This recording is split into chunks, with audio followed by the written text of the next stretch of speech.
YouTube? Welcome back to another great episode. DJ Reacts, you know what it is.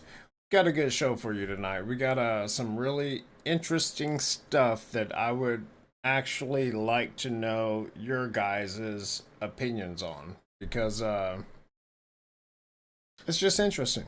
It's interesting, so I want to know, I trust the crew. I want to know what you guys think, Shout out to the guy that commented earlier talking about the wars and how we don't run proxy wars according to the CIA spy, and he's completely right. I didn't want to get that in depth because I just done 2 videos on those bloodlines. He's absolutely right.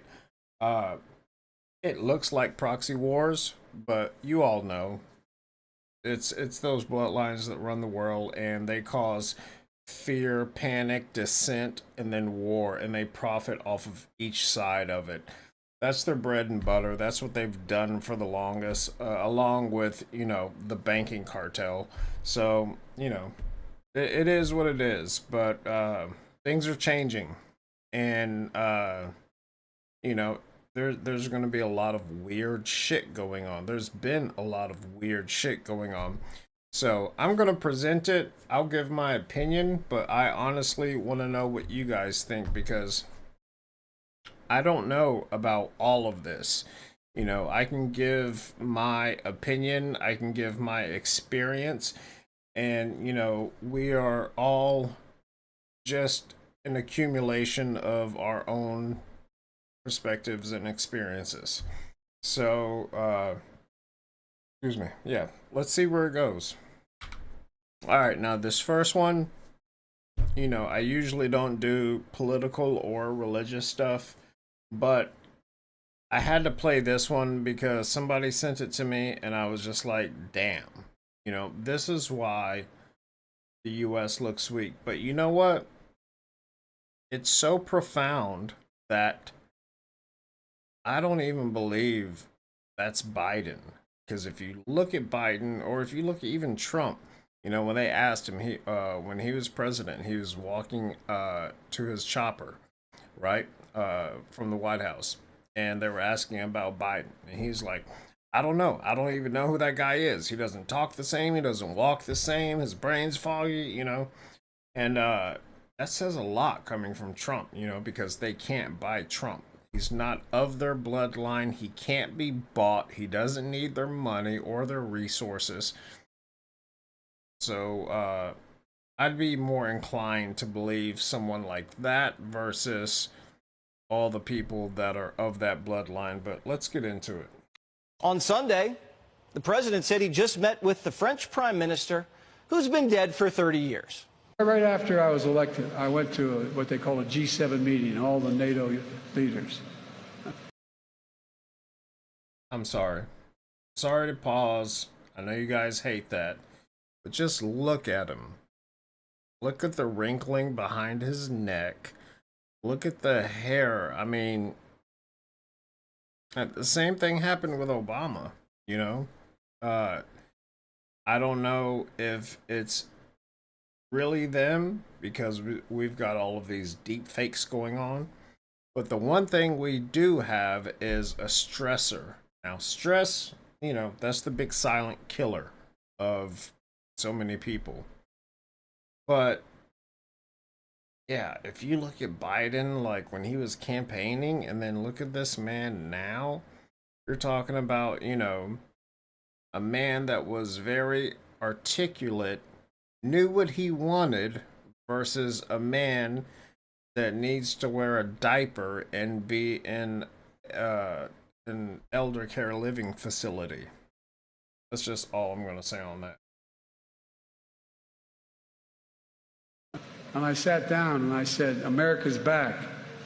And Mitterrand from France looked at me and said, how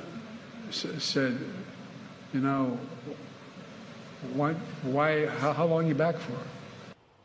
Biden sees dead people. But don't you dare ask Binder about it. How is President Biden ever going to convince the 3/4 of voters who are worried about his physical and mental health that he is okay, even though in Las Vegas he told a story about recently talking to a French president who died in 1996?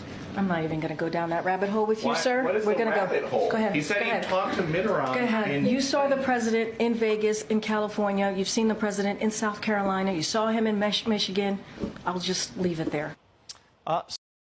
Saw him and still in peril. On You see, that's what I mean. Like, I don't know. Like, what is the point of the Speaker of the House if they will not speak? You know, they're not going to speak the truth. They've always got an agenda.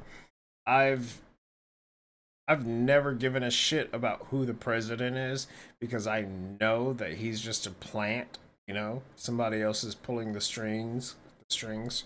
So you've got, you've got.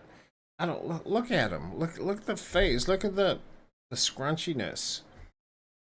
Biden didn't do that. You know, if you go back about 6-7 years, look at Biden. He was very articulate, even on the debates, or in the debates. He was extremely articulate, and he talked about a lot of things. But I think that this was predicted by that one chick from Europe. I can't remember her name, but she was blind. She lived out in the countryside. I can't remember her name to save my life right now. Anyways, you might know who I'm talking about if you're into that kind of data. But Biden didn't look like this. You know, he was very refreshed. His hairline was a lot better. His hair in general was like that, but fuller. And you're telling me like just a few years and he's just, the stresses have just gotten to him and he's just, whole head has changed. His facial structure has changed. Biden never made that face. Like even, he looks like he's trying to hold in a fart or something, Like he never made that face. Like when you make that face, you see the wrinkles, the crow's feet, and I just don't. We've got all of these deep fakes. We've got all of this technology today, and I think it's fake. We know cloning exists. You can pay $50,000 right now. This was 4 years ago. You can pay $50,000 and have your dead dog or cat cloned, and get a new one. So, but the thing is that when you copy something, it's always going to be a bit less than the original. Doesn't matter if it's people, paper, what. When you copy something, you're not getting the exact same you're not getting the exact same thing. You're getting something very, even if it's very minute, you're getting something lesser than. And so yeah, I don't think that's the real Biden. I don't know where the real Biden is. I don't really care, but I just don't think that's him. And it's almost like he was put up there to be a joke. For one, he was put up there to bring in the first female vice president. And then they're showing, as soon as that happened, they're showing him just aging, exponentially aging. No, I don't think that's him. I don't think that's the real person. I could be wrong. Not saying that I'm right. I'm just saying that's my opinion. Let me know what you guys think. Let's move on. All right, this is going to be a little bit off topic, but the only reason I'm playing this is because the fact that HAARP, you don't know what HAARP is, look it up, HAARP. HAARP made it snow in 48 states simultaneously, and that snow would not melt properly. And when I tried to break it with my foot, it wouldn't break. And this is like, I'm talking my my fence, my wooden fence, and the snow compacted against that fence. I couldn't break it with my feet, so I had to go get a little pole and just bash it. And then I picked it up, and it smelled like ozone. I even, told somebody, hey, smell this. And I'm like, what the fuck is that? I'm like, that's ozone. When you do electronics and stuff, you're trained to smell ozone because you know that's a wire fire. That's something that's very specific. Smell. And so, yeah, let me know what you guys think. This is interesting. It's not like it's a big deal, but I just think it's interesting. Let me know what you think. What is up, guys? Right behind me is a Tesla Cybertruck, and this is way cooler than you think. Let's talk about the skin. This is 30 times cold rolled steel. It's strong enough to protect against scratches, dents, and rogue people with guitars. Looks good to me. And this is also bullet resistant, and it does all that while being the same thickness as a quarter. And underneath the front, you get storage space. In the back, you get a 6-foot bed. I can tow 11,000 pounds. I get two 140 volts, one 240 volt. I have ambient lighting right there. And if I lift up the floor, I get extra storage space and a drain, so I can do this. Cheers.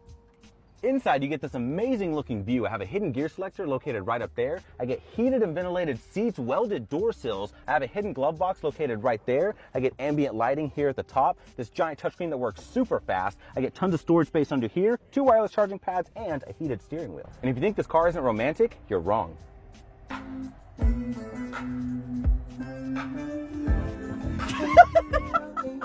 And it's steer-by-wire, so no matter how much I move the steering wheel, the wheels don't move until I hit the brake. In the back, I get an even crazier view. I have cup holders, heated seats, and I can watch Derek Wolf on YouTube, who provided me this Cybertruck. And this makes up to 845 horsepower and can do 0 to 60 in 2.6 seconds, so it's pretty quick. What is up, guys? Okay, 845 horsepower. I race cars, I race bikes most of my life. That's a good bit of horsepower. Problem is, it's electronic, so it's gonna hit, it's gonna hit, a decline. It's gonna go up. Like those cars, they take off fast, take off very fast because it's electric. I've ridden electric motorcycles, not a lot, but it's electric, so the torque is phenomenal. You just take off. Even doing 40 miles an hour, you just, twist that throttle. But it terrified me. Why? Because I couldn't hear it and no one else could hear me. And you hear the phrase loud pipes save lives. I've got a lot of friends, one right across the street that was hit just a few months ago by somebody, and he's got no cat at all. He's just got a straight up open pipe exhaust, and it's obnoxiously loud, and his bike is all white, and he still got ran into by some idiot that was like, oh, I didn't see you.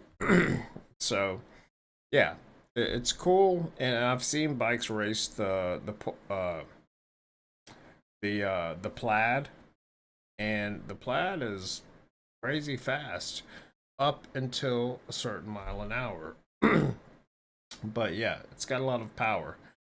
But when all 48 states just recently had that snow, you know what happened? We have this place in my area called Mid City, and there's a bunch of charging stations there.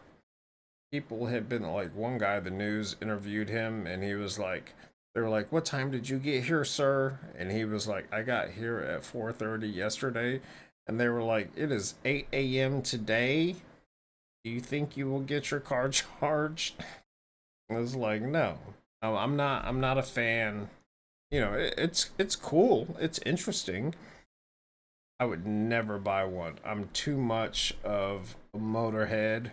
I love engines. I love exhaust. I love cams. I love, I'm just an engine guy. I don't want electric. I would never buy electric. And you know, that's a big market, but it's a big market for Tesla. But what is not a big market is all the other companies that try to compete with Tesla. So Ford came out with a, when it comes to American cars, USDM, I'm a Chevy guy.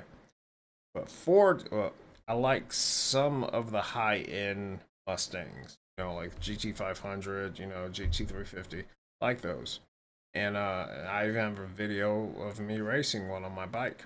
Smoked it, 16 bus lengths. But they're cool cars. But my point is, when worse comes to worse, you can't do anything with this. And if we were so unfortunate, like we might be, as to get hit with an EMP blast, those cars are useless. They're useless unless you're just sleeping in them. It's cool that it does all that. Chevys do a good bit more. Like you got the new damn it, what the hell, I was just riding in one that buddy when he high mountain something. But then you've got the ones, the tailgate folds down and then you can pull the step side out and walk up on it, and then you have storage under there and all that. I mean, I would trust that more than anything, because if an EMP happened, you could still take a car that was all motor and run it. You might not be able to get gas, but you could turn it into a gasifier car, meaning you can make it run on burning wood, or you could turn it into, a car that runs on E85, or if you were so brave at that time and we were in this this point of peril to where, big oil is like, no, you need us, you could turn it into a car that just ran on water, and that would even be better because at least you could hear it. That's my big thing. Like, most people are stupid. I see it all the time and it pisses me off. Like I'll be on my bike and I'll look over and it'll just at a red light looking around. I'll see the person next to me. She's on her phone, either trying to make a Snapchat video or on her phone with her mirror down, putting on makeup while filming it at a red light. And my thought is, I have to immediately get away from this bitch before she runs me over. She's not paying attention to anything, So that's just me. Let me know what you think. What you guys think. Have you heard of Rosicrucianism? Yes. Okay. So there's people apparently that are able to tap in to a whole nother realm. And it's all very parallel to this idea or this religion called Rosicrucianism. Rosicrucianism has basically taken their concepts and ideas from ancient religions and ancient texts and ancient mystery teachings. There is a quote-unquote book of life, if you want to call it that. The book of life is this field, this energetic field that stores all information. So right now, both of us are sitting here, we're thinking, right? Our brains never turn off, they're thinking. If we can connect an EEG to our heads, we'd see our thoughts on the screen because our thoughts are leaving our skull in the form of light waves that we can't see because we can only see 1% of the light spectrum, but nonetheless, they are light waves. So we are emitting light waves, but what's on the wave of light? Every thought that leaves, it's actually piggybacked with data. The data of your conscious thought is being piggybacked on top of the light wave as it leaves your skull. Now, when they go out into space-time, they're on the energetic grid. They're permanently here. There's no way to get rid of them. Now, what if your mind quantum entangles with information in the field from somebody else's thoughts? If you have the capability to quantum entangle with it because you get on the same frequency and you can actually discern the information coming in, you can get knowledge. What we discovered in science and neuroscience is that the brain doesn't create consciousness. It downloads consciousness. Right. And that's what a lot of these Rosicrucians talk about, getting these ideas from, or download. I'm just gonna go ahead and speak to this. I hope you can hear me. Hope my mic's not fucking up. Look at this. I don't even have to touch it. Look.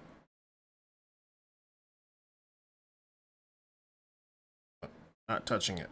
Let's see.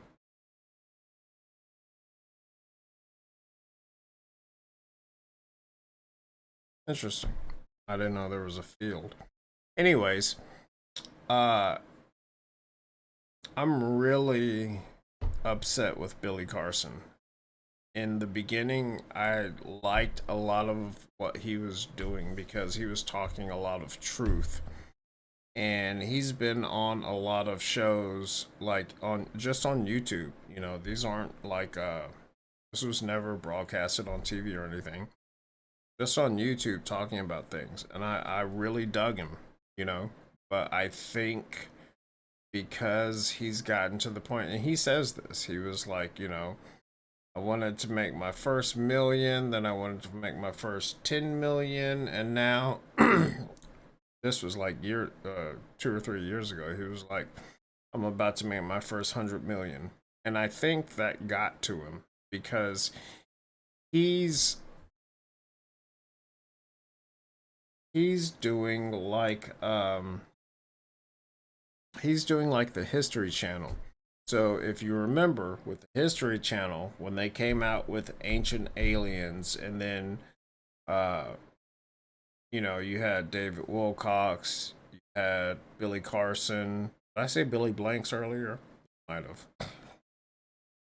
Yeah, Billy Carson, and then you had that Greek guy with the crazy hair, you know, and then you had the one actual scientist on there.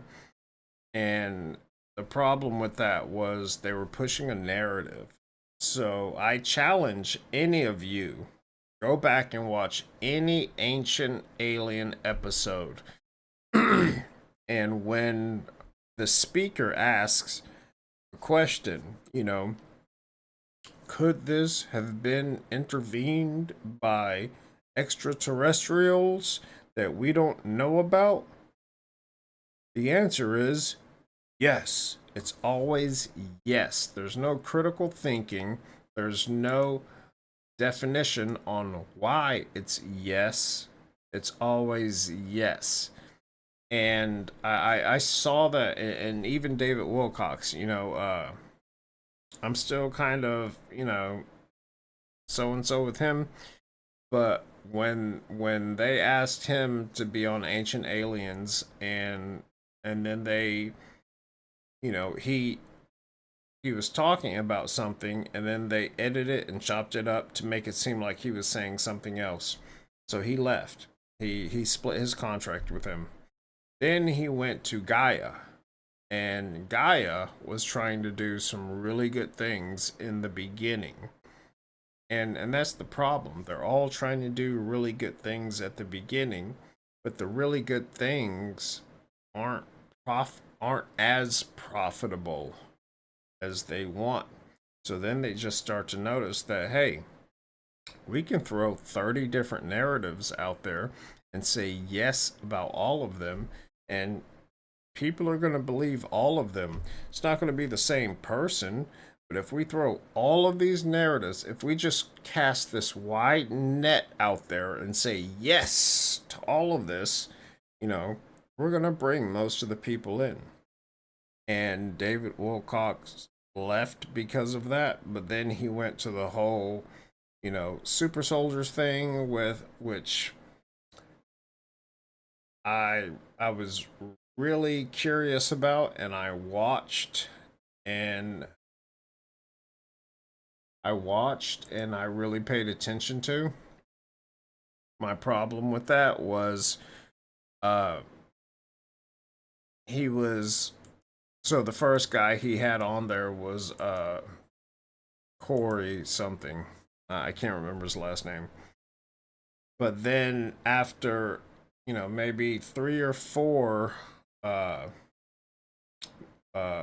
talks that he had publicly, you know, he would go, you know, different states and have these talks, these conventions. And after like 3 or 4 of them, you know, he's like, and you know what? I started getting downloads and blah, blah, blah.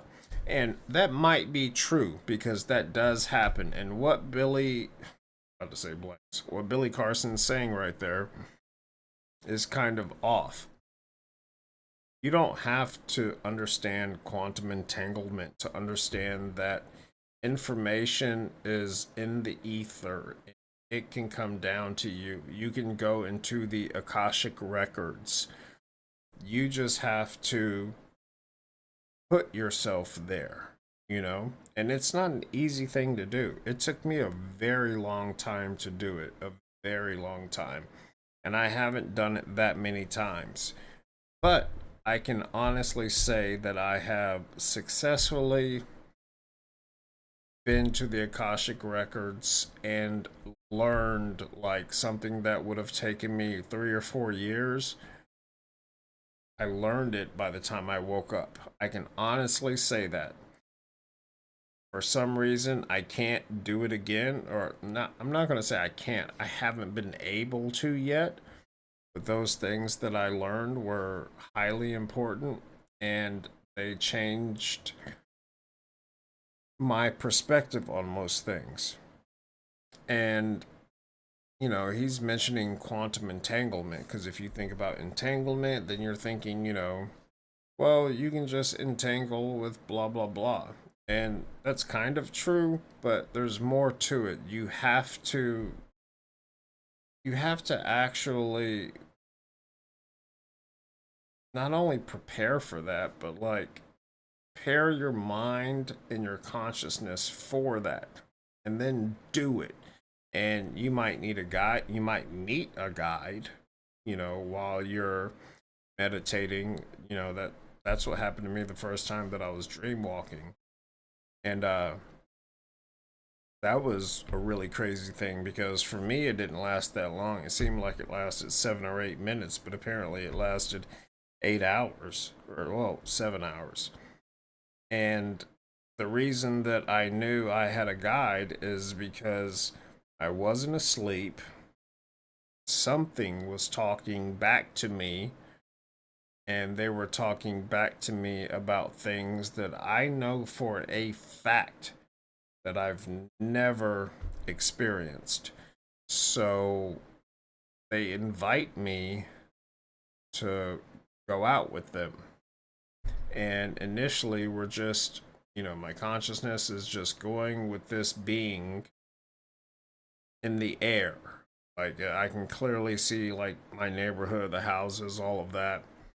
And this is when I was younger. And so there was a friend of mine that, you know, lived in the next neighborhood.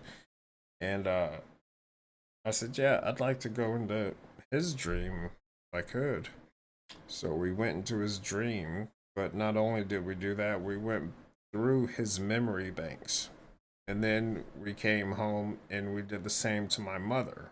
Now, my mother, I guess you could call her a seer. She was a seer. She was very, she just had this, you know, that kind of, that strong, high IQ women's intuition. You know, she had that. And I was in there for me, it felt like, you know, 10 or 15 minutes. Might have been just a few seconds, but then she woke up. So, and like I said, I was younger at this time, and he brought me back to my room, to my body, because he's like, she's getting up to come check on you. He brought in, you know, the whole time I'm just not believing it. But then I wake up before she gets to my room, and she gets to my room and is like, hey, are you okay? And I was like, you know, the minute she got there, I was like, that was all real.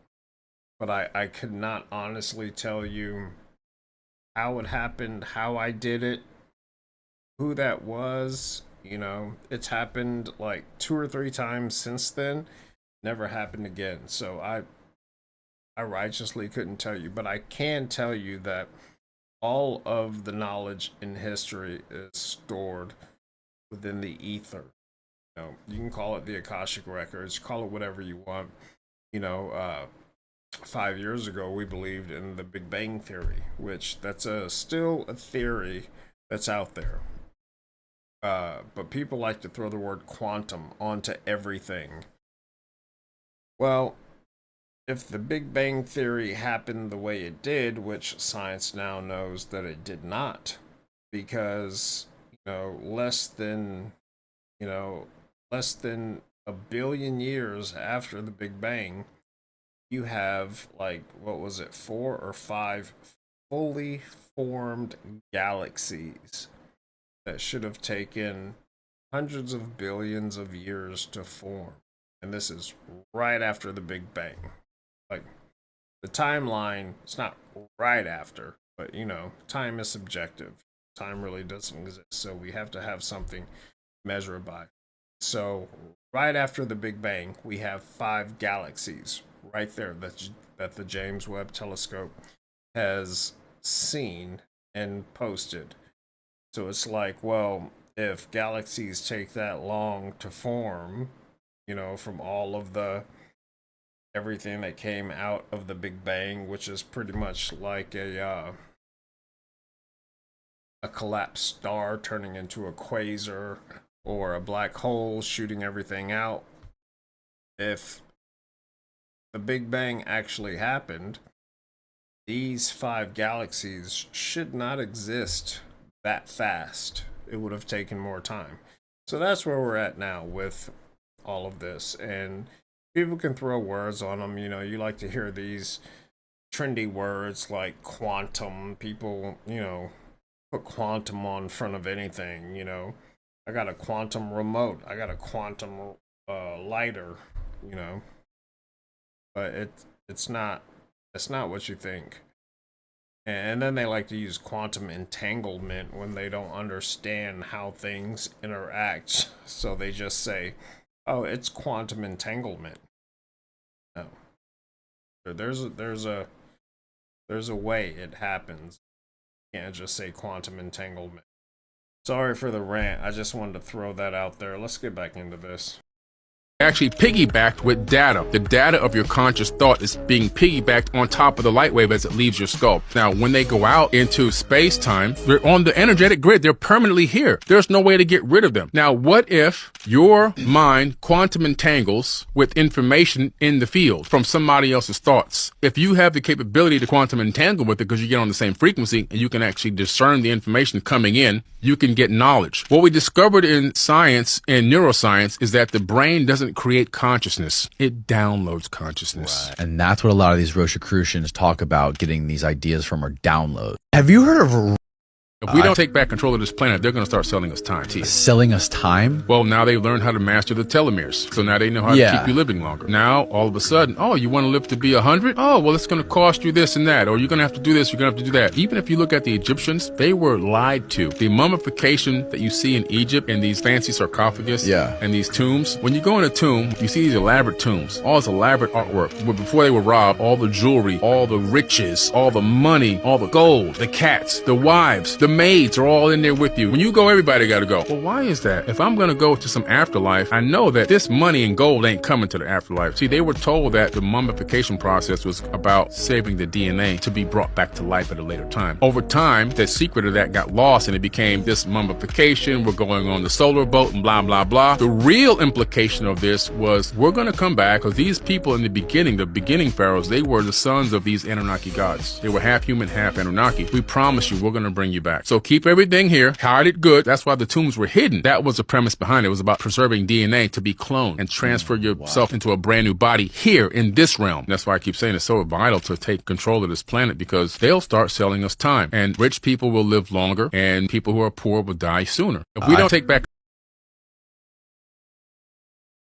So do you remember that movie? I think it's called Just in Time, if I'm not mistaken. Who was it? Hang on, okay, so it's not Just in Time, it's In Time. And I think it was Justin Timberlake.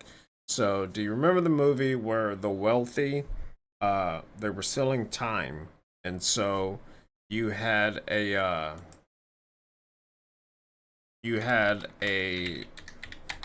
watch, right? And it would have how much time you had, and the most wealthiest people had, millions of years or thousands of years, and you could take it from someone, and he was a cop, he was a police officer, and like the richest man. It's called In Time, look it up. And just what he's talking about when they're talking about they're going to sell us time. And I've done a video on telomeres, so check that out if you want to know about telomeres. But science has proven, you've got the Christian Bible that says, after the Tower of Babel, that not only will I spread all of you out through the world and confuse the tongues to create all of these different languages, but your years will be no more than 120, which is what we have today, right? We don't even have that today because everything's so just fucked up, Unless you're in one of these small islands in like Japan, uh, you're not living 120 years. But there's some people, like in Ethiopia, there was a woman that lived to 141 not too long ago, like 7 or 8 years ago, mistaken. But yeah, so the point is, science can see, and I don't want to do this again because I did a whole video on it. Science can see. You can look at your telomeres, and they can see that they were cut, almost like cut and burned off and stuck at a point to where no human would live past 120 years. But right before that, people were living to be thousands of years old. You hear people say things like, "You're old as Methuselah, your old ass." Methuselah was Noah's grandfather, and yeah, he was very old. He was he was like, say, like 1,500 years old. And then Noah was 900 or 980 years old. You can tell by the telomeres. So we can see the afterwards. Now, I'm not saying that the Bible is correct in everything. I'm just saying that it has been proven scientifically that our telomeres have been cut short. And you can see that it's an actual intentional cut, and nobody lives past that. Well, you're not supposed to be able to live past that, but there's exceptions with everything. So yeah, there's a few people that have lived past that. But yeah, it's true. Your telomeres were cut short. And so in that movie that I'm speaking of, you're talking about, like, you work, you're a grunt, you're a cop, you're whatever, every day you work, you get paid in time. And so you have, 8, 10, 12 hours to go back to work and do your thing, and that's just your daily life, and you're always almost out of time.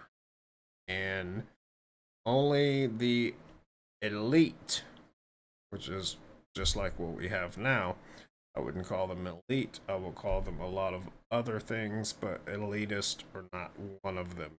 I don't think there's anything elite about them.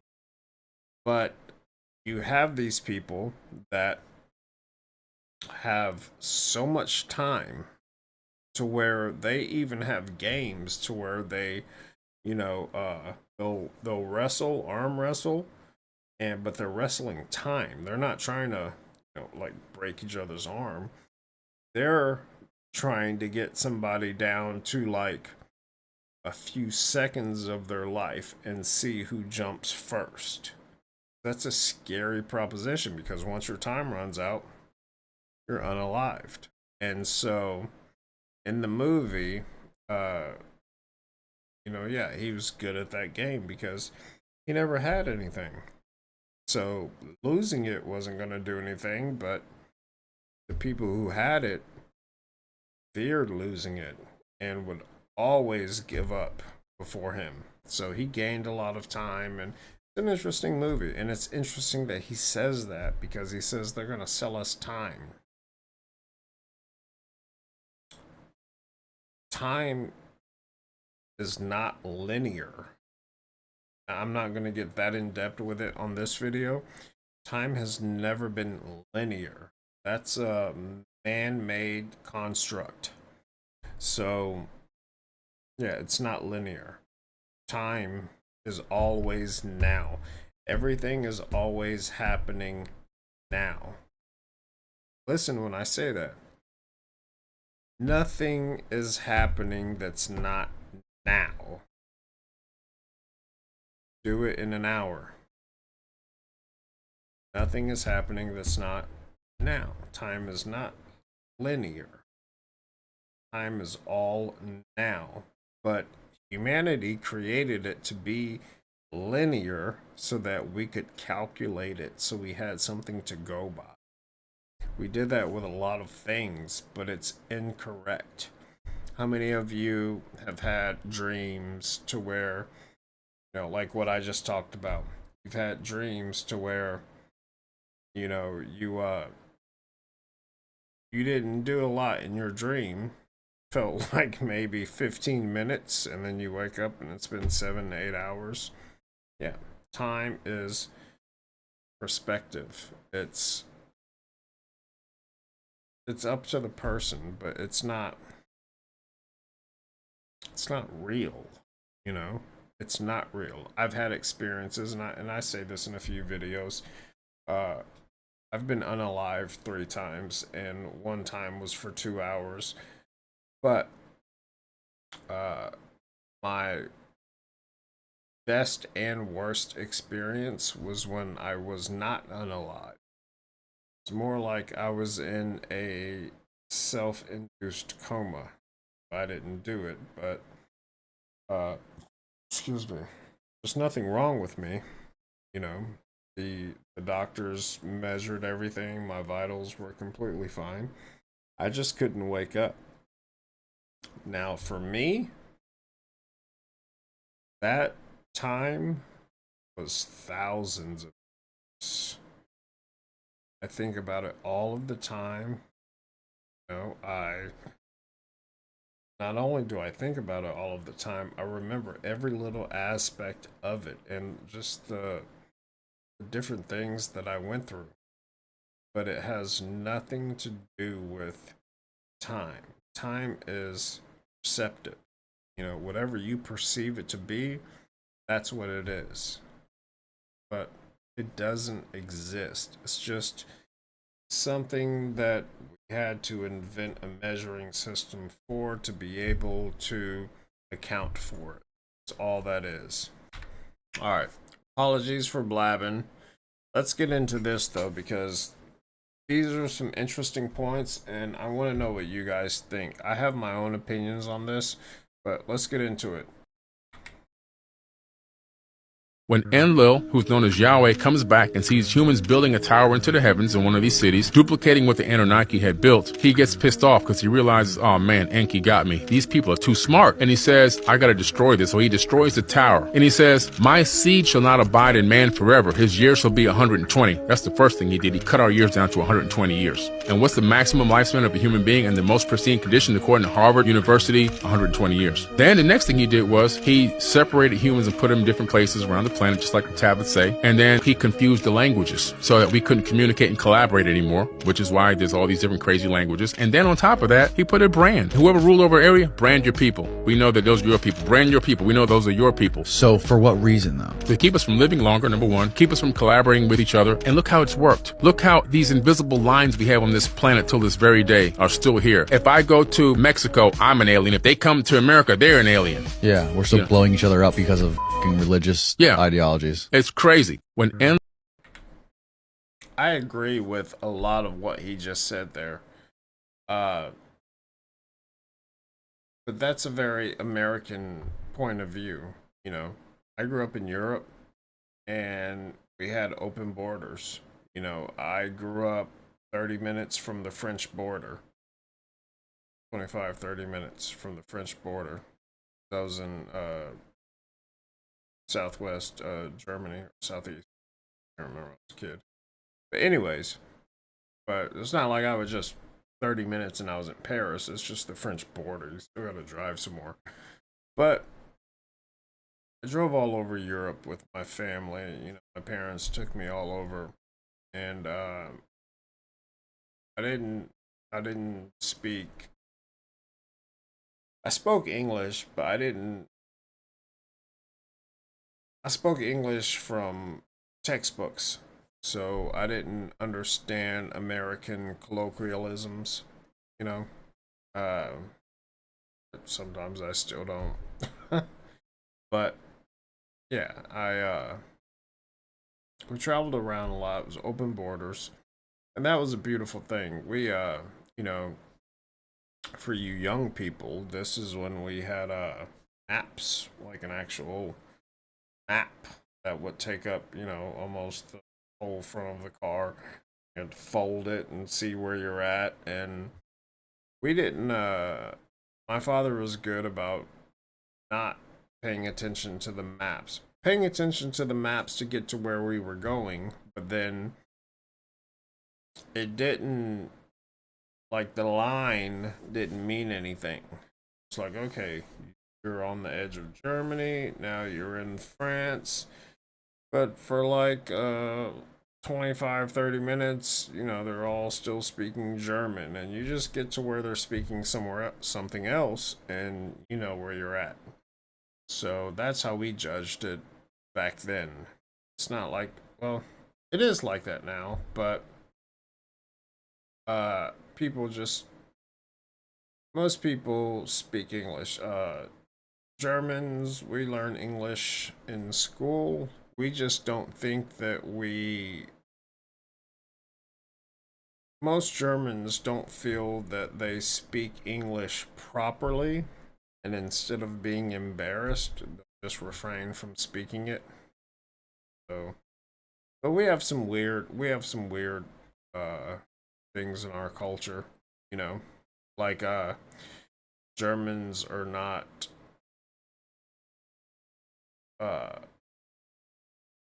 we don't small talk, you know, like you're not gonna like be standing in line with another German then just start talking about something and they're just, oh yeah, same thing with me, blah blah blah. No, that doesn't happen. But here's the opposite of that. So if you get on an elevator and say there's four other people on there, and then your floor comes up first, even though you've never spoken a word on the elevator, if you don't bid them goodbye when you get off on your floor, you're the asshole.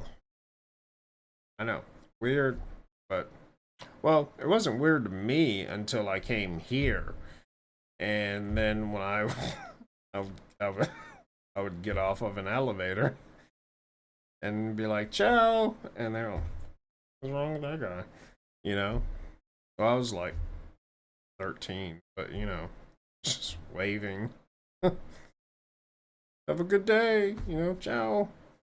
And everybody's just looking at me like, who is that? Why is he talking to us? But yeah, different cultures. We have a lot of weird stuff over there. Every country does. But let's continue. Let me know what you think about that, though. I find it interesting, but we're gonna get into some more, just a little bit. Shit. Ah, fuck.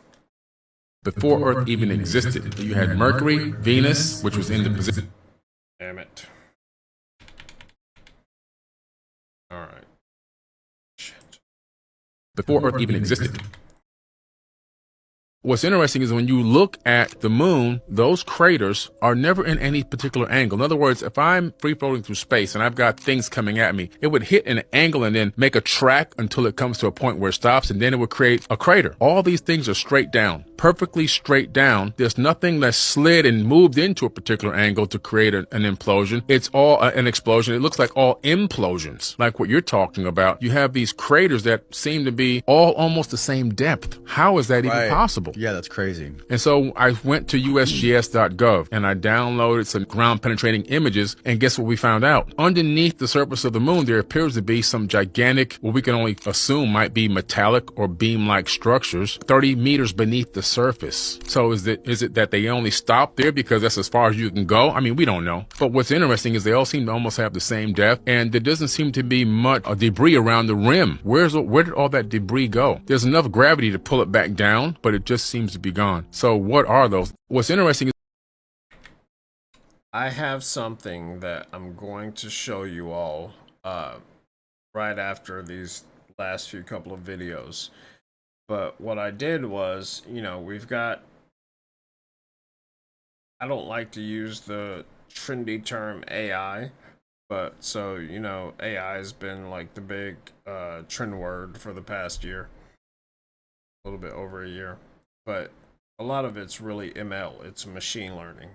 So we've got a mixture of AI and machine learning, and I was typing some stuff into there to where AI will actually go out there and search and then create photos on what your search is. I played with it a good bit, and you're gonna get all kinds of crazy stuff unless you get very specific. I got very specific because I have my own thoughts on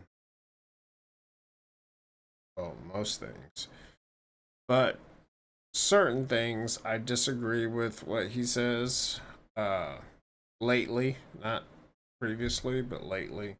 And after this, I'm going to show you those photos and what AI created. And it is, personally, I think it's phenomenal. Whether it's real or not, it sparks something within you. It's like, wow, could that be how it happened?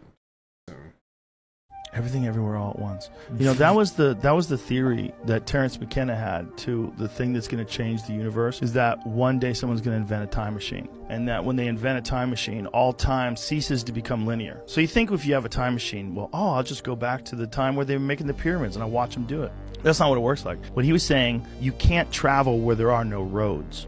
So once a road gets built, then you can travel. So once a time machine gets invented, then anyone from the invention of the time machine forward to forever can come back to that moment and can go to any point in time from that moment to the end of time. So all time ceases to be linear.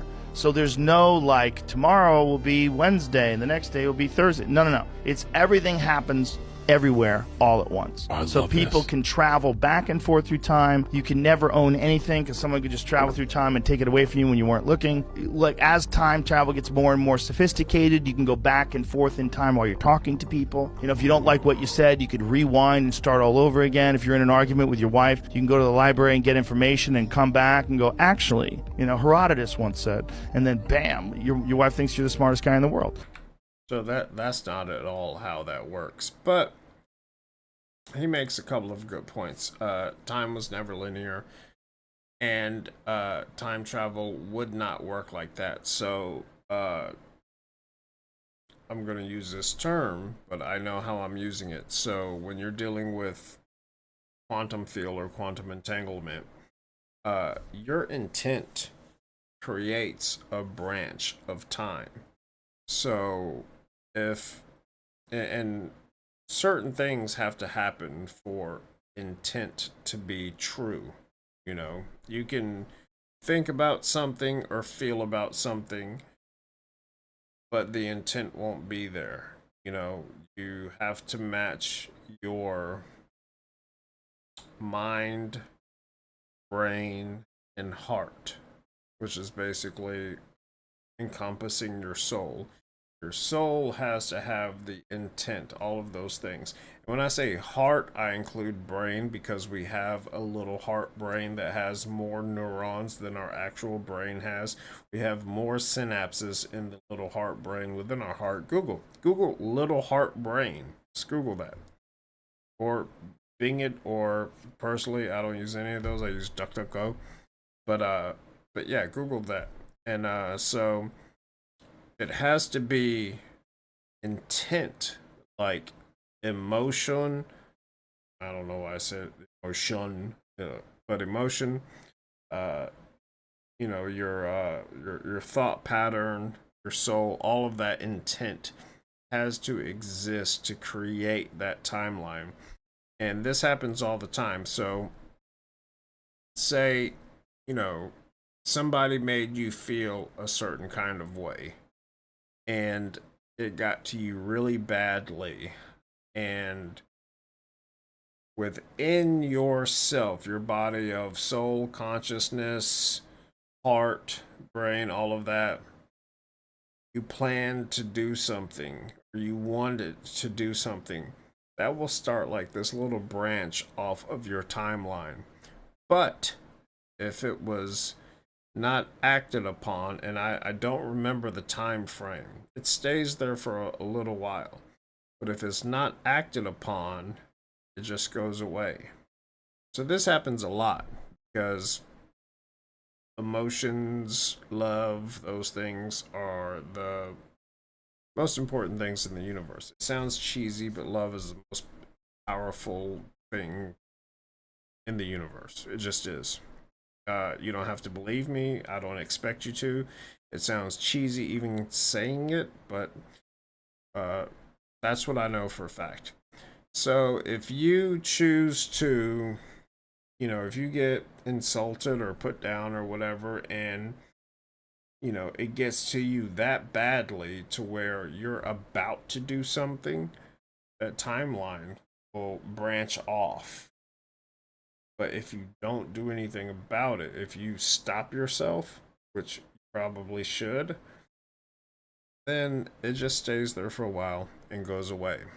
Now, it stays there for a while, and someone else can hop on that timeline and see what was going on. But that's something that we as people within this 3D realm cannot do, at least not without a guide. And it's not something that's even considered a good practice, because these are timelines, these are branches of our now that, you know, get created and then dissipate all the time. It happens all the time.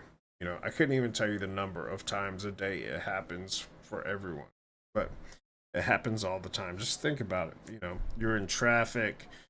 You know, if you have a road rage type personality and you're losing your shit because the person in front of you is doing 20 under the speed limit, and you've got that road rage, and you're thinking about what you want to do to them other than pass them up and just go on about your business, then yeah, you're going to create a branch off of your own timeline. And yeah, someone else can see that. But, you know, if you don't act on it, it goes away after a while. Don't know the times. I don't know who can look at it. I just know for a fact that that's how it happens. Don't have to believe me. That's what I was personally not only shown, but experienced. But you don't have to believe me at all. I'm just saying it's interesting, you know, that he says it that way. Somebody found it much later and started playing around with it. A lot of the stuff in Egypt in the dynastic era was already there when the dynastic era started. So a lot of the things that are really super megalithic and really old were there. They inherited those things. If you go to Mexico, where the Teotihuacan complex is located, which is a mirror of the Giza Plateau, 3 pyramids aligning with Orion, the pyramid, sun pyramid, moon, and so forth. Those structures were there before the Mayans got there. And even the Mexicans will tell you that the Mayans inherited them. They built nothing. They even teach that at the university. They built nothing. Matter of fact, the Mayans didn't know who built that stuff, so they named them Teotihuacan. That's where the name came from. When you go to the ancient texts, you find out who built it. Thoth the Atlantean, who ruled over the land of Chem, ancient Egypt. He left because he was battling with his brother, Marduk, in the Bible. But Marduk was also known to the Egyptians as Amun-Ra. This is why people say amen at the end of every prayer. He's the one who said, at the end of every give me thanks, you say my name. That's where amen comes from. He left because of battling with his brother, and he went to Mesoamerica, and he took Olmecs with him, and they kickstarted and built the Teotihuacan civilization.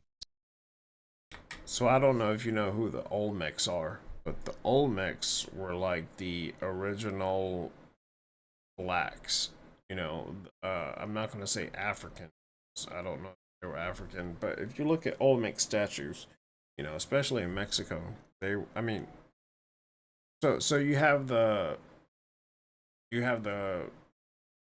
out of Africa theory, and you have the cradle of civilization and the cradle of life, right? You have all those. The Olmecs, if you look at them, they look like black folks. I mean, there's no getting around it. You know, you're talking about the features, big nose, the bigger lips, you know, these features, the Olmecs, the big head statues, kind of like the Easter Islands, but way bigger. And they're not, you know, the other 80% isn't underground. So yeah, the Olmecs were a big thing. And I've actually met a couple of people when I was in Mexico that spoke Maya, and they corrected me. They said Maja, you know. But yeah, it was like a couple of families that spoke it, and I was really interested. I was there with a friend, and I was really interested to hear, you know, the difference in language. And their children spoke it too. They spoke both. You know, they spoke Spanish, but they spoke Maja to each other. And yeah, they corrected me all the time because I was, you know, butchering their shit. Not intentionally. I just didn't know anything. But yeah, it's really interesting, and I don't know. These things are old, you know. So the people that we see thousands of years ago that are trying to figure it out just like people are today, they didn't build any of that. They stumbled upon it, tried to claim it as theirs. No, they had no hand in building. So don't believe the BS about, you know, how the pyramids were built, and, you know, rock quarries and logs, and, you know, 5-ton, 10-ton, 15, 20-ton blocks with sticks. No, none of that happened. Not happen like that. Not even possible, because those quarries were a long ways away, and you would have had to have crossed the water to do that. And I mean, one of those blocks would sink the ship, but it's not even that. It's the degree of difference between the blocks. You cannot fit not only a piece of paper, which I tried, but other people say a human hair not fit between them. And remember my last video when I talked about the sigils that were on the inside. Now, you change a sigil, make it useless. So just say a sigil is a 360-degree circle. Take your hand, just wipe through a piece of it. Sigil doesn't work anymore. And speaking of 360 degrees, that's what Leonardo da Vinci did for what's his face, the Roman emperor. So he asked him, Borgia? I don't want to say something that I might be wrong, so look it up. I think it was Caesar Borgia, though. But anyways, so they were asking about painting the Sistine Chapel, which is beautiful. If you've never been there, it's truly awe-inspiring, but so are a lot of things there. So Da Vinci, when they asked him, they were like in a competition to paint something that would impress the emperor, and Da Vinci just free-handed a completely perfect 360-degree circle freehand. That's all he did. Now, that might not sound like a big deal. Go try it. Tried it so many times. I suck at drawing a lot of things. I used to draw like very basic things as a child, but I suck at drawing. But without, a compass or square, without a compass, he just 360-degree perfect circle. They measured it to make sure perfection. That's what he drew. But anyways, let's move on. Some of the gods of the Indian texts, they're blue, not because they were saying it was a metaphor or that it was a coincidence. So no, these were blue people. Their skin had a bluish haze to it or a bluish tint to it. These were part of the Anunnaki people, proving that it wasn't just one specific race of people. Some of these people were black or dark-skinned, right? They even call them some black-faced in the Sumerian tablets. Some of these beings were Anunnaki, but they had African features, but they were fair-skinned with blonde hair and blue eyes. So it's almost like a person that maybe is like a mulatto or has that, as an albino, or maybe that's where the gene comes from. Who knows? And then you had people that were also resembled Caucasians and that were giants with red hair. And then you had, of course, you have the red man, which is coming out of the indigenous stories from the Lakota, the Hopi, and all these other tribes out of the Americas, these giants. And then, and no matter where you go, you find the same story. You find a particular type of a being ruling over people that kind of resemble them. Now, this is interesting. I started looking into this.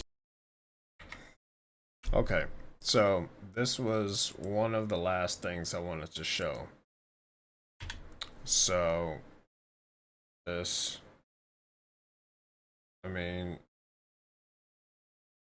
so I typed in, AI.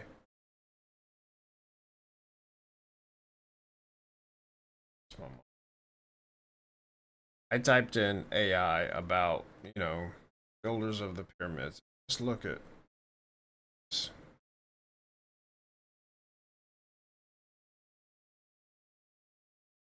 Now, mind you, I was very specific about what I said. I'm not claiming anything, I'm just saying, and look at this, the moon. Look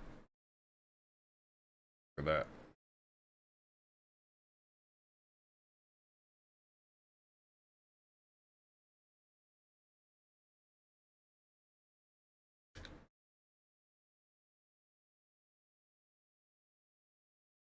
If I had to guess, I would say that would be Amun Ra. Look at this person. It's here. On the ground.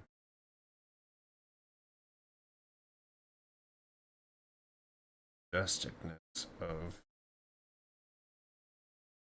whatever you call it. I know it looks like he's holding a cell phone, but they have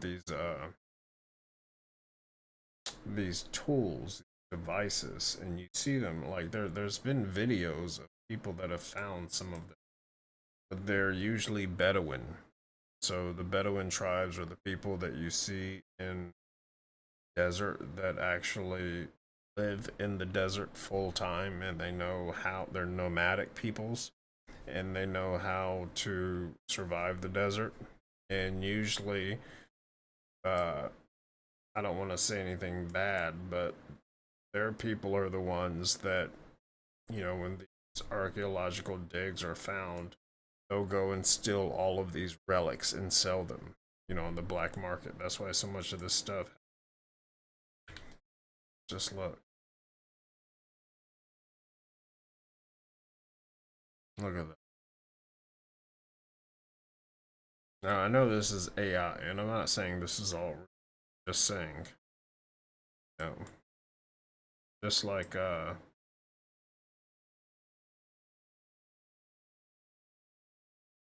Odin, he's got his eagles.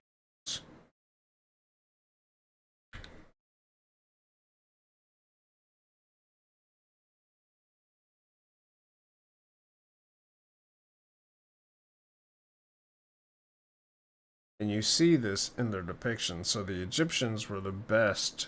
Look at that. Look at that. See this right here.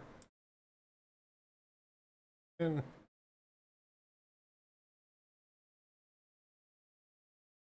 sorry. Wait, I can. Oh, there we go.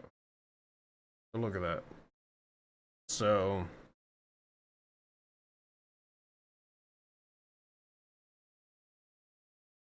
you know, we know. Well, look at that. That is straight up not a crane. That looks like something comes to a point and maybe a laser, which makes sense because of the degree of deference in that. You've had lots of engineers that look at that and be like, no, there's no way these people, like the history that they give us, is just bullshit. It's all bullshit. But just look, I mean, some of this struck me as just making so much sense.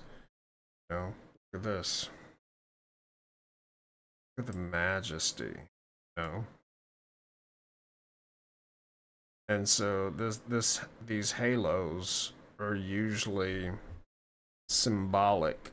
You see them with Jesus. You see them sometimes with the disciples, but primarily with Jesus. The golden halo, and that has to do with consciousness. Because Jesus was always teaching about consciousness. You know, Yeshua, Billy Carson can say Yeshua was Enlil all he wants, and people are going to believe it because of the platform he has. I don't believe that one bit because it's been proven, that Yeshua was a real person, but he never taught religion, which is why it's sad that we have, this organized religion, and we have all of these denominations that claim to worship the same thing, but all of those denominations think the others are going to perish because they're not of their denomination. It's just a whole lot more of, fear, separate, and divide than you can control. It's just more of that same old story. Look at this. Look. Look at that right there. Get it? Yep. There we go. Look at that right here.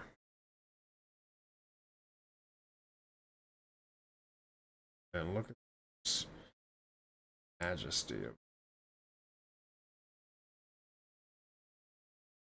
absolutely.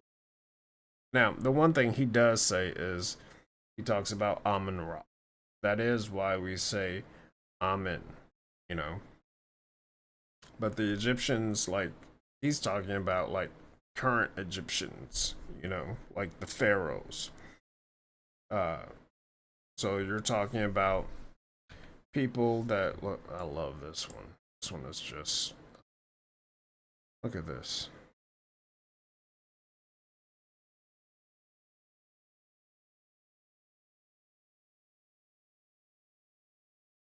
Like when you look at that, yeah, some of it is like, I don't know, but then the rest of it, you're like, that makes so much sense. you know, especially when you're dealing with deities that, you know,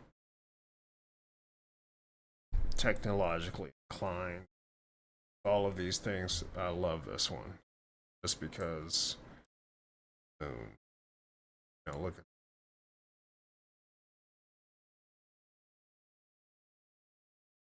So in a lot of things, they would depict beings. Look at this. Look how detailed.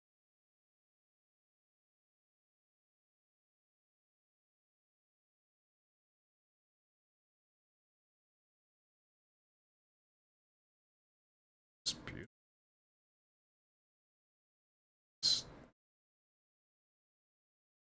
I mean, look at the details just on the ground.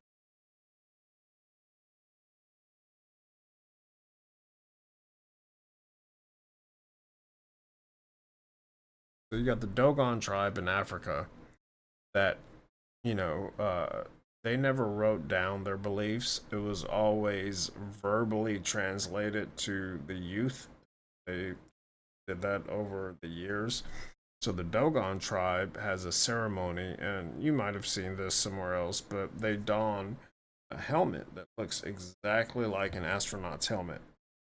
But the Dogon tribe are the only people on the planet that talk about the time before, and it's ancestral legends that they've taught to their people. And, you know, they're like, you know, we remember the time before. And they go into depth. They talk about, you know, menstruation cycles of women at the time, and you know there was nothing title locked, so the effect wasn't there that it has now. And now they have all of those traditions. And yeah, I'm sure it's like the telephone game. You know, a lot of things were, you know, mistaken or left out or put in. You know, I'm sure it's like that. But the fact that they dawn, they're so old. They're their people are so old that they don during their celebration. Uh, they don helmets that look like, you know, what an astronaut would wear. They talk about specifically the time before it existed, and then they remember when the moon came here. And you have to think, you know, if science was true, and these people were so, you know, backwards and didn't have any technology, then how did they document our galaxy farther out than 3 planets? You know, as you can see, you know, Mars, the Sun, Venus, they document, you know, 9 planets out. They documented Nibiru. They even documented Phobos, which is a moon of Mars, you know, and the second moon of Mars. And they document it a lot. So you can't just say, oh, whatever kind of blah blah, you know, lucky guess or whatever. No. Because we didn't have the instruments. When I say we, I'm talking about our current humanity. We didn't have the instruments to actually look at that until the late 17th century. Right? So, yeah, I just find it pretty amazing. Look at that. Look at that.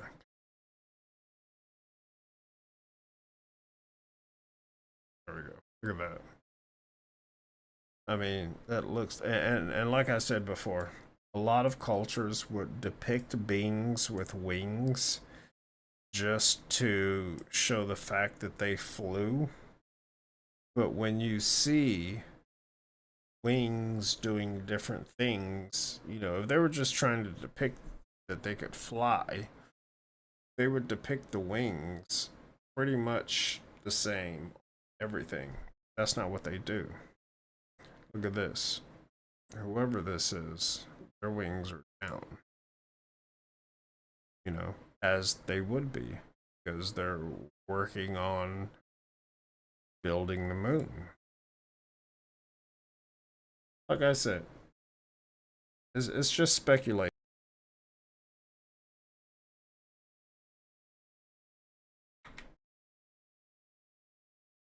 Please tell me I haven't been not talking this whole time. Okay, this is gonna have to do, but this is the James Webb Telescope, and if you didn't click the link in the description of my last video, I just wanted to go ahead and play this for you, because this is what that amazing telescope caught. So just look.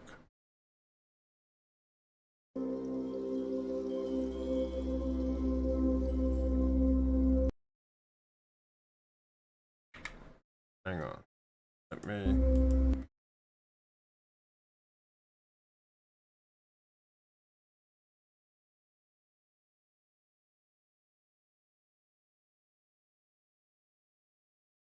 It's weird for me because it's going in between my monitor. Look.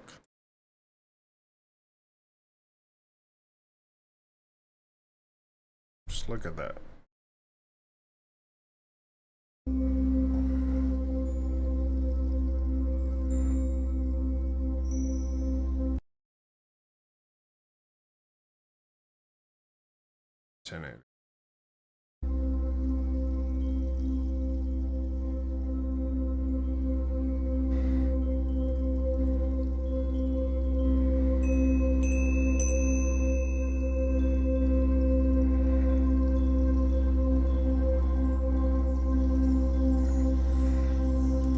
Like, are you, is that not, I don't know about you all, but that just, what you don't realize is the magnificence of that, how magnificent that is. It is so enormous. That is massive. That's about half the size of our entire galaxy, according to this. But just look. So do you remember the picture from Russia that was on one of my previous videos, but I'm sure it's been on a lot of people's videos, where they found what they thought was a statue of the hooded angel with his sword, you know, and he was knelt down on his knees with his shield. And then the guy that he was like, you know, Russian, he was like, take a photo with me by it. And he was 6'3", and on its knees, that angel was still taller than him.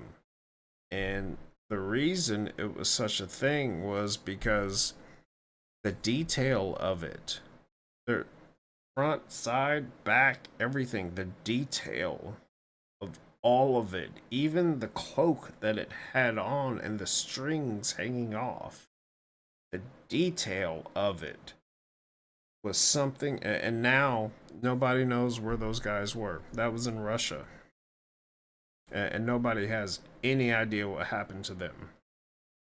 So you see that, not this, but that, you know, what they found, which they initially thought was a statue, but being, you know, laborers, they knew, like, this, there's no way that somebody could create a statue where the phrase of the cloak, you know, sway in the wind and all of this and the detail of everything. It just, there's no way. So people are saying, was it a fallen angel? I don't know. But this right here, that is so majestic and massive, like, you just don't get the size of this. Size. So massive. You're talking about something that, if that was a real creature, if that, just say angel, if that was a real angel,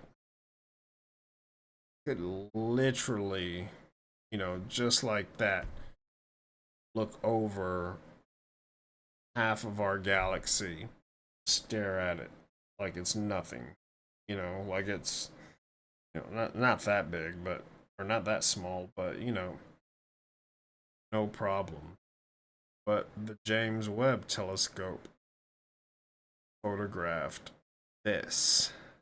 And that's one thing, I even sent this to work, like, I had people at work that were interested in stuff like this, and this first came out, it was sometime early last year, mid last year.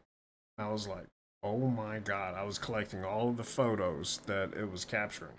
And I was like, oh my gosh. Like,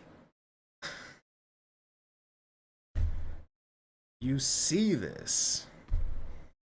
And I'm not making any claims. I'm not saying anything. I'm just saying, wow, our universe is absolutely, magnanimously amazing. Look, you can see, look. So I know you can see the wings. I'm not talking about that. But the hood. And then look.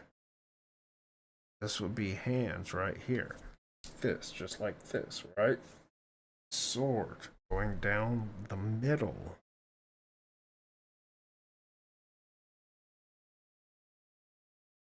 What if you were 1,000 feet tall?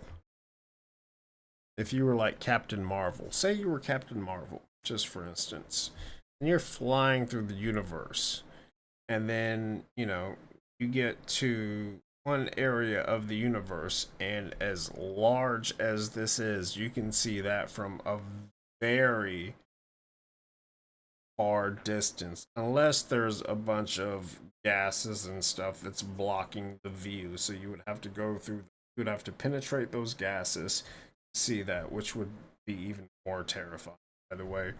Like, if you had to just go through a bunch of different gases and stuff, and then you're like, holy fuck, what is that? I mean, that would be me. I would just, wow, sitting there, just, and the music just,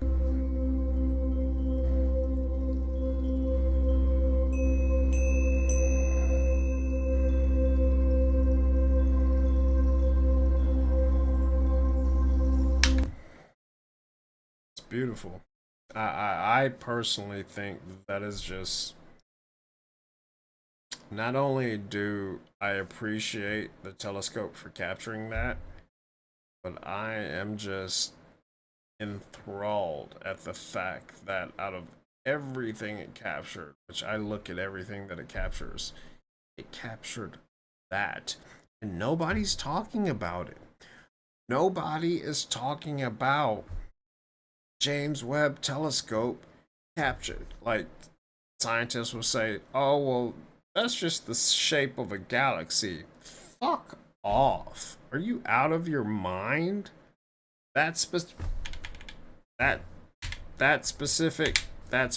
shape is just a galaxy? No. That's gases? No. No. I'm not trying to say one way or another. What to believe, what not to believe, what's real, what's not. I'm just saying, me, if I were Captain Marvel and I could just,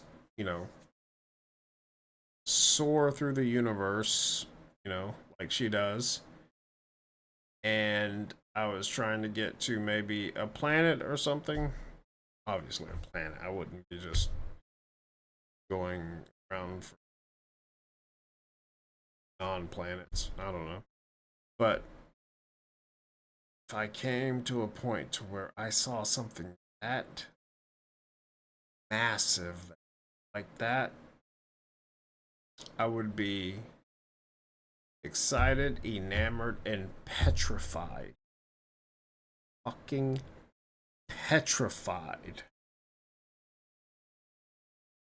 And with the size of it, I would hope that even as Captain Marvel, I turned around to fire off back the other way, that it didn't just grab me or something. I don't know. That is massive. And nobody's talking about it. I sent these photos out at work. Like, I want to say it was like January, November last year. Yeah. This is not new. When did this?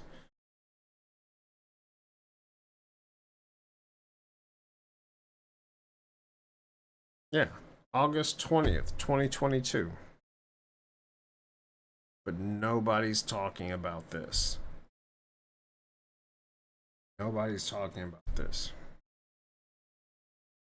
That's what shocks me. You're talking about, because NASA can't cover this up. But what they'll say is, oh, it's just gases and that just happens. No. Shapes happen specifically in space. You know, you don't need to use the word quantum. You don't need to use the word theory. Shapes happen in space because of specific things.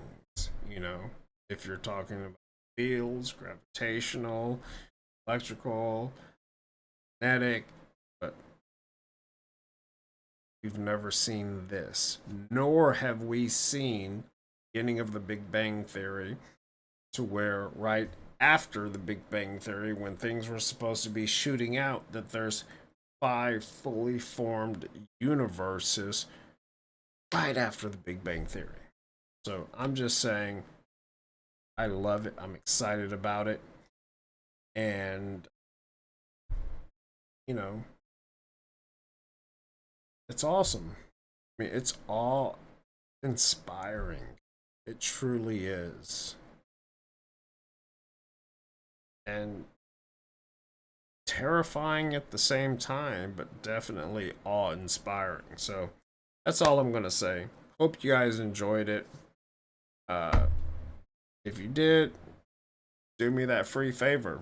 Smash that like, subscribe, notification bell so we can run numbers up the algorithm. Get this out there to more people, because no one is talking about this and people should know about this. Maybe you guys aren't excited about it as I am, but this has been the most exciting thing I've seen from the James Webb Telescope. Bar none. You know, I've seen all of the photos that they've posted. But this one, I was like, why has no one said anything about this? You know, it was like last November when I showed it, but apparently it was from 2022. You know? That's insanity. No one's talking about it. So I will bid you adieu and say goodbye. And I appreciate all of you. Leave me some comments. You know, I love talking to you guys. I love hearing your different perspectives. So I'm not one of those guys that's just saying comment, blah, blah, blah. You know, I respond, talk to you guys. Love actually discussing these things. So, and also there's a poll on my page. So let me know if you want Telegram or Discord. I've said this in the other video. Discord, we're going to be censored. Telegram, we can say what we want. I have a Discord channel that I've been paying for at least 6 months now. If you want that, we can do it. If you want Telegram, which I personally prefer because we can say whatever we want, and it's a non-issue. Let me know what you guys want, and I hope you've enjoyed this, and I will catch you